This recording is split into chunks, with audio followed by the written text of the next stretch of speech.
Sa loob ng isang taon, halos walang araw na wala tayong problema. Palaging may kailangang tugunan. Napakaraming kailangan ayusin at halos lahat ay gusto nating unahin. Dumating pa ang pagkakataong kailangan nating gumawa ng mahirap na desisyon para sa kapakanan ng mas nakakarami. Pero kung may isang bagay akong may pagmamalaki sa unang taong ito, yon ay ang katotohanan wala tayong sinayang na kahit isang araw.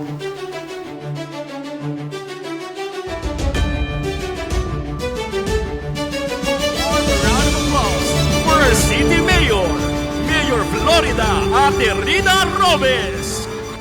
Mga pangarap na sama-samang binuo at binigyang buhay. Mga programa at proyektong nagbigay at patuloy na nagbibigay pugay.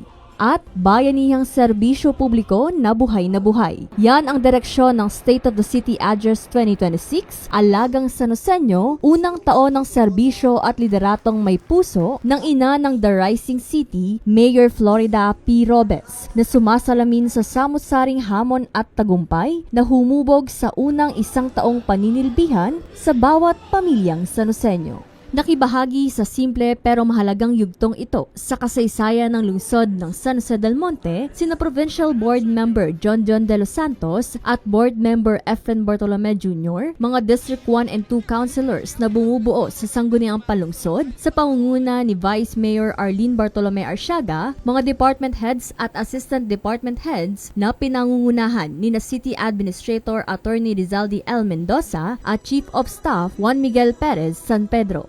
Present din ang mga katuwang na kinatawan mula sa national government agencies, mga kawani ng mga tanggapan ng City Government of San Jose del Monte at iba't ibang sektor. Ang SOCA 2026 ay nagsilbing pagkakataon upang personal na mapakinggan at matunghayan ng lahat ng mamamayan sa anumang sulok ng lungsod mula mismo sa magkatuwang sa serbisyo ang ulat ng progreso at kung gaano na kalayo ang tinatahak na daan ng buong pamilyang San Joseño.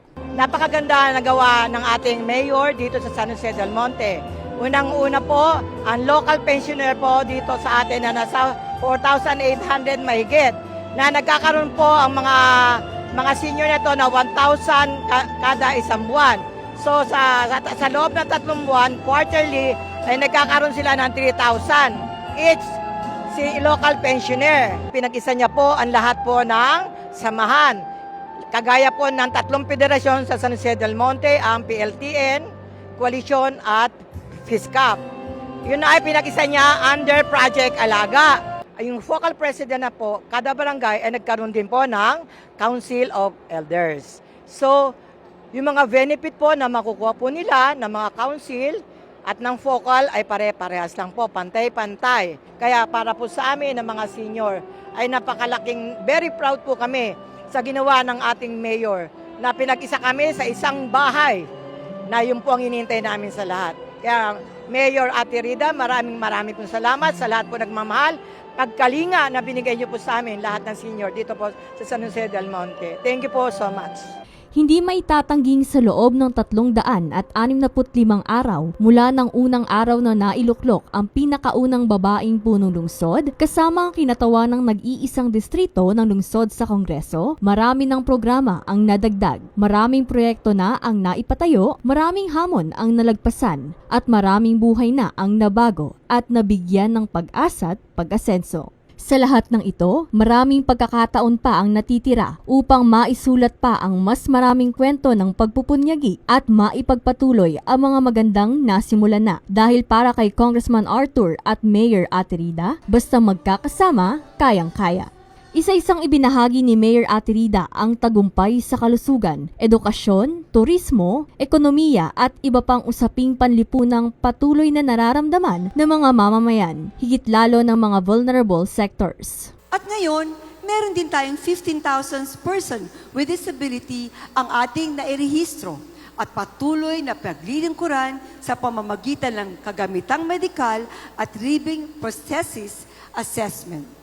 Tayo rin ang kauna-unahang lungsod sa buong Bulacan na naglungsad ng PWD Movie Pass program o libreng pasine para sa mga person with disability. naman sa mga love na love nating senior citizen, na love ni Congressman Arthur Robes. Mahigit 53 million pesos ang ating naipamahagi sa social pension. Galing po ito, of course, may counterpart po ang lokal at may counterpart naman po ang national upang makatulong sa kanilang pang-araw-araw na pangangailangan. Ang mga numerong ito ay simpleng paalala sa bawat Salusenyo na sa oras ng pinakamadilim na sandali, hindi kayo nag-iisa. Para sa mga sektor ng persons with disabilities at senior citizens, magandang natalakay ng punong lungsod ang pagpapabuti palalo sa iba't ibang uri ng serbisyo publiko na nagbubunga ng magagandang benepisyo para sa mga hanay na higit na nangangailangan ng kalingat malasakit. Ang masasabi ko po sa ating binalita po ng ating mahal na Mayor Ate Rida po sa ating mga Sanoseños po, lalo-lalo na po sa person with disability ay lubos kami natutuwa, no? Dahil hindi niyo po nakalimutan na aming sektor, laging kasama po sa mga plano po ng ating mahal na Mayor, and then sana po sa mga susunod pa, aabangan pa po namin yung mga nakaabang na mga programa po ng ating mahal na Ate Rida and then sa ating Congressman Arthur po sa mga programa po para sa sektor po namin Kapansanan. Ang masasabi ko sa mga tinuran ngayon ng mag-asawa, they are very good. Lahat ng project talagang natutupad. The San Jose del Monte is pulling up. Actually, yung mga taga North Sagaray, last week we went in our city hall, they were so amazed at sobra-sobra ang yabang ko. Because we have this kind of city hall. Plus, ang mga project ng mag-asawa, ni Kong at saka ni Ate Rida, talagang they did their best para matupad lahat. Sa tubig, they're doing their best. And we believe, being San Joseño, we believe that they can do it with the help of God. We believe in them and I'm pretty sure that they can make it. And sa mga senior citizen naman, they are giving the best that they can give to all the senior citizen in San Jose del Monte. I salute them very much. Sa ilang pahinang ulat ni Mayor Ate Rida, hindi niya rin kinalimutang bigyang diin na ang unang 1 taon ng kanyang pamumuno ay inklusibo at umaabot hanggang upland barangays. Patunay na ang sinseridad sa pagbibigay ng kalingang mula mismo sa isang ina ay hindi namimili at handang libutin ang lungsod kahit pa mismo ang pinakamalayong sulok nito. Alam mo po, kami po sa sektor ng edukasyon, lalo na po bilang isa sa mga school head ng paaralan po dito sa ating lungsod, sobra po ang aming pasasalamat dahil hindi po kami nakakalimutan ni Mayor Rida Robes at ng ating butihing Congressman Arthur B. Robes. Dahil po kahit na malayo ang aming paaralan, hindi po nila nakakalimutan na tugunan yung aming mga pangangailangan. Lalong-lalo na po ang aming mga mag-aaral, ang aming mga maliliit na mag-aaral na pinapangalagaan po namin sa aming paaralan. Magmula po sa kanilang mga gamit, sa serbisyo, pagdating sa health po, at pagdating sa tubig. Alam naman natin ngayon na napakalaking problema din po ng ating city ang tubig. Pero kahit po malayo ang San Isidro, hindi po nalilimutan ng ating mahal na mayora at ng ating butihing congressman na magbigay ng tulong at assistance po sa amin sa San Isidro Elementary School at sa buong komunidad po ng San Isidro.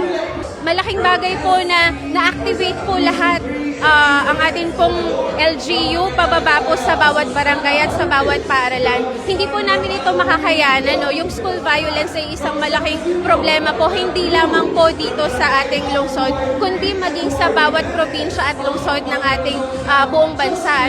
Kaya malaki pong tulong para sa amin, nararamdaman namin yung suporta ng ating LGU. Nagtapos ang SOCA 2026 sa pasasalamat ng punong lungsod sa kanyang mga katuwang sa serbisyo publiko at pangakong mas marami pang aabangan ang bawat pamilyang Sanoseño sa mga susunod pang taon ng serbisyong may pusong patuloy na ilalapit sa bawat tahanan sa lungsod ng San Jose del Monte. Chemotherapy Center at Geriatric Center, yan naman ang ating aabatan sa mga susunod na panahon. Ang Chemotherapy Center ay talagang kailangan na po, lalo na po ng ating cancer patients. At ang geriatric centers ay tutugon naman sa ating mga senior citizen. So again, maraming salamat po. Thank you for listening for the longest time. Arya Sanoseño. There you have it, ladies and gentlemen, our City Mayor, Mayor Florida, Ate Rina Robes. Tao ang sentro ng unang isang taong liderato ng magkatuwang serbisyo. Kaya kailanman hindi matitinag o matitibag ito dahil pagkakaisa ang lakas at alagang Sanoseño ang puso ng serbisyo publiko sa The Rising City of San Jose del Monte. Para sa Balitang Sanoseño, ako si Emery Dig, Public Information Officer.